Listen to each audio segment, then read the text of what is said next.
There's no feeling more intense than starting over. If you deleted your homework the day before it was due, as I have, or if you left your wallet at home and you have to go back after spending an hour in the commute. If you won some money at the casino and then put all your winnings on red but it came up black. If you got your best shirt dry cleaned before a wedding and then immediately dropped food on it. If you won an argument with a friend and then later discovered that they just returned to their original view. Starting over is harder than starting up. If you're not ready for that, like if you've already had a bad day, then what you're about to go through might be too much. Feel free to go away and come back. I'll be here. Alright, thanks for coming with me on this trip. I'll understand if you have to take a break at any point. Just find a safe place to stop and quit the game. And don't worry, I'll save your progress, always. Even your mistakes.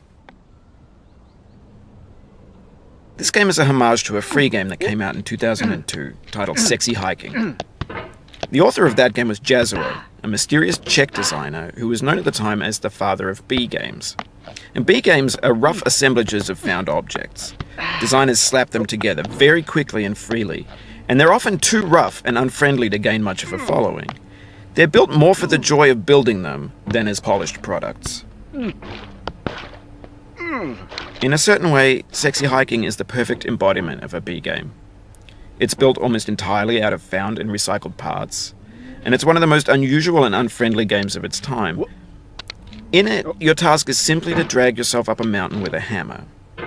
And that act of climbing, in the digital world or in real life, has certain essential properties that give the game its flavor. No amount of forward progress is guaranteed. Some cliffs are too sheer or too slippery. And the player is constantly, unremittingly in danger of falling and losing everything. Anyway, when you start Sexy Hiking, you're standing next to this dead tree that blocks the way to the entire rest of the game. It might take you an hour to get over that tree, and a lot of people never got past it. You prod and you poke at it, exploring the limits of your reach and your strength, trying to find a way up and over. And there's a sense of truth in that lack of compromise. Most obstacles in video game worlds are fake. You can be completely confident in your ability to get through them once you have the correct method or the correct equipment or just by spending enough time. In that sense, every pixelated obstacle in Sexy Hiking is real. The obstacles in Sexy Hiking are unyielding, and that makes the game uniquely frustrating. But I'm not sure Jazzuo intended to make a frustrating game. The frustration is just essential to the act of climbing, and it's authentic to the process of building a game about climbing. A funny thing happened to me as I was building this mountain. I'd have an idea for a new obstacle, and I'd build it, test it, and it would usually turn out to be unreasonably hard. But I couldn't bring myself to make it easier. It already felt like my inability to get past the new obstacle was my fault, as a player rather than as a builder. Imaginary mountains build themselves from our efforts to climb them, and it's our repeated attempts to reach the summit that turns those mountains into something real. When you're building a video game world, you're building with ideas, and that can be like working with quickset cement. You mold your ideas into a certain shape that can be played with, and in the process of playing with them, they begin to harden and set until they're immutable, like rock. And at that point, you can't change the world. Not without breaking it into pieces and starting fresh with new ideas.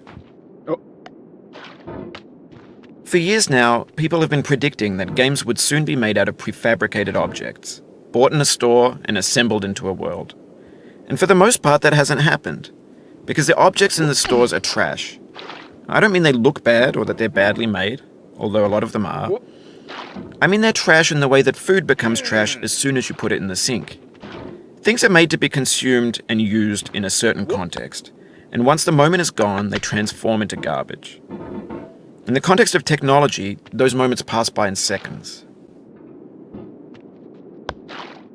Over time, we've poured more and more refuse into this vast digital landfill that we call the internet. It now vastly outnumbers and outweighs the things that are fresh and untainted and unused.